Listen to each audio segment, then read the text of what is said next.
Hey family, I am back. I've been had to take a couple day hiatus from y'all because I was almost on 1,000 ways to die. My damn self went to water my tree and bent down with the full face force of my weight and went down and went and my eye got stuck in a damn tree branch.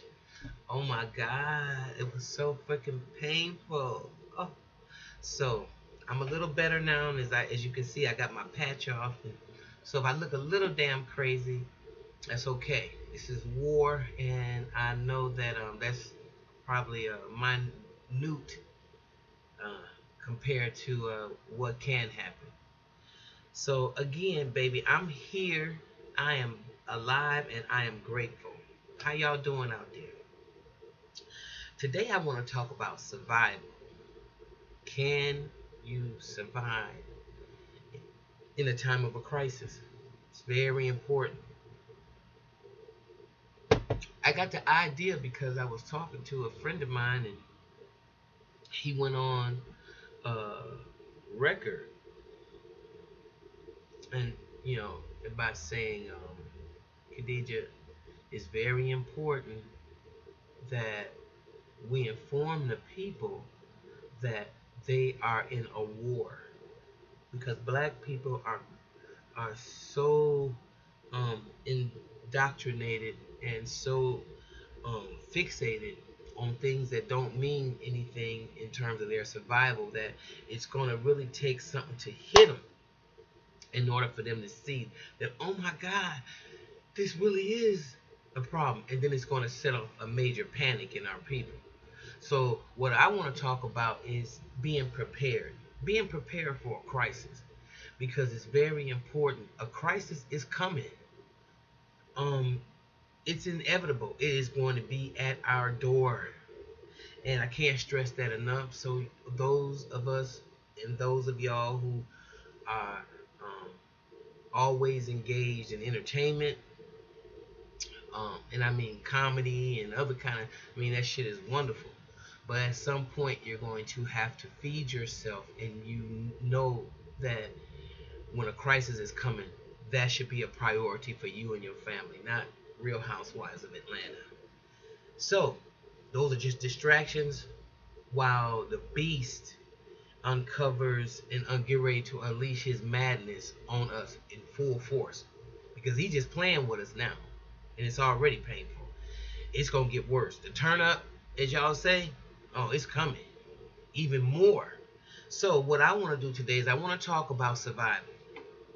I want to make sure each and every person under the sound of my voice has a basic disaster supply kit in your home. We don't talk about if you're homeless right now. We'll do that on another show. But right now, a basic disaster supply kit in your home is extremely, extremely necessary. Those of y'all that get EBT, start stocking up on your waters. Start, putting them someplace where if you have access to a basement, storage area that you can lock, you live in an apartment, you need to start stocking up on water. And act as if you couldn't go out of your house for 2 months. That's what you need to be thinking. Gear yourself towards that. Whether that is the reality or not, it really doesn't matter. But I'd rather have it and not need it than to need it and not have it. So water is going to be one of the most important things that you're going to have to make sure you have. And meaning that 1 gallon of water per person per day for at least 3 days for drinking and sanitation purposes. Okay? So that's why water is so important. Because, if you don't put no water on that ass, it's gonna be real, real funky up in that place. And ain't nobody y'all gonna be running out the house until martial law. So make sure you put at least 1 gallon of water per person per day away. For at least, that's your drinking and that sanitation. you want you want to have food, and you want to have non-perishable items. So you want to start stocking up on your canned goods and getting you some 5 gallon containers like those paint buckets or whatever, and stock them up full of rice and flour and things like that that you can use something with. Because then again, we just making sure we have basic, non-perishable items. Battery powered or handheld crank radio. Um, a weather radio with a tone alert and extra batteries for both. So stock up on your batteries. You got to have batteries. You need to get flashlights. So every time y'all go to the dollar store, pick up batteries. Make sure you have a first aid kit in your home. Okay? Make sure you get a whistle too. You know how the coaches have? Get your ass a whistle. Okay? And that's the signal for help. In case you need to do that. Get a dust mask to help filter contaminated air, plastic sheeting, and duct tape. So make sure you can get you some duct tape. So you want to duct tape. Well, actually, just get you some duct tape. We'll talk about that in a later show too. Moist towelettes. You know those little towelettes, those little things that you used to get. I know they used to get from where we used to get them from KFC all the time when you used to get that damn poisonous chicken. Back in the day when I was, eating everything and anything. Anyway, make sure you get some towelettes, garbage bags, and plastic ties for personal sanitation. Okay, so you got females in the house, you have males in the house, and and the females, y'all already know. Okay, I don't need to go into that. Okay, I don't want to see no nasty shit like the chick that decided to run the marathon with no damn tampon or Kotex on or nothing. Just decided to run her bloody ass up and down. I don't want to see that in the house. So I would have thrown a rock at her if I would have seen her outside. But that's another story. I digressed. Make sure you got a manual can opener. Okay, not an electric can opener. Make sure you got a manual one and some maps. Get you some maps. Make sure your cell phone, all the chargers you have, whether they're gonna be the flip phones, the old phones, make sure that they have a charger. If you got a bunch of chargers laying around the home and when you ain't doing nothing, these are the kind of things that you should be making sure that you up to par with. Because this is called making a plan. Okay? And one thing about if you don't make a plan to fail. Okay? So we have to get ready and we have to think proactive because we are too reactive as black folk. And that's just got to stop. Okay. Now, once you gathered your supplies for your emergency, basic kit, this is a basic kit now. You might want to consider adding the following items as well. Your infant diapers, prescription medications, and your glasses. Pet food, extra water for your pet, cash, traveler's checks, and change. So make sure right now you get some extra change, whatever. Make sure you get you some traveler's checks, even if it ain't but a low level $100 worth. Make sure you get traveler's checks. Make sure you keep some change. Now, important family documents such as copies of insurance, and policies, identification and bank accounts, records. Keep them all in a waterproof container, a portable container, in case you just have to jump up. They got those little totes, you can get at Walmart, and put all of them in like a container. So in case you have to book up with it, bam, you can just go boop boop boom. That's all your paperwork. Okay. Let's see. A sleeping bag, a warm blanket for each person in your family. So these are all things that you can start spending your money on instead of squandering it. These are the things that you're going to need. So make sure that you have them. You might think you have some extra money sometimes. Invest into your survival kit. It really would help you, brothers and sisters. And trust me, I would feel a lot more safe if y'all were prepared. You know, matches in a waterproof container. And again, I can't stress enough, um, especially when I went to talking to some of the people that was in the after Hurricane Katrina and them being in that uh, Superdome like that. That, feminine hygiene is and the supplies are a must. So you need personal hygiene items. Mess kits, paper cups, plates, paper towels, and plastic utensils. Those are all important. Paper and pencils. You know, you're gonna need them. Paper. And then if you got kids, and you're going through a trauma anyway, last thing you want is for them to be hyper and acting crazy, getting on your nerve with nothing to do. Mom, why we can't go outside? Mom, why we can't do this? Mom, Dad, why we can't? So what you want to do is whenever you're at the dollar store, pick up extra books and games and puzzles and other activities for your children so that if you ever stuck in the house, they will have something to do. Okay? These things are very important. I mean, so important. I talk about the emergency fallout kit because we're going to need it. And I really think that a lot of us are not taking this as serious as we should. Don't wait till it actually come to your door or that you have to run out because you are so unprepared. So, eat the meat and throw away the bone. If you don't like what I'm saying, don't deal with it. But if you know that at some point, and you can see the way the society is shifting, that we're going to need some emergency help at some point, then take heed to my words, okay? Because this is something that I believe, especially as black people, we need to do a better job of being prepared, and we got babies. Okay, now, in emergency, of course, it means that one of us may suffer an injury. Somebody may suffer an injury, like, for instance, I did the other night with my freaking eye. So, if you have these basic first aid supplies, you are better prepared to help your loved ones, help yourself in need when we get hurt or when they get hurt, right? Okay.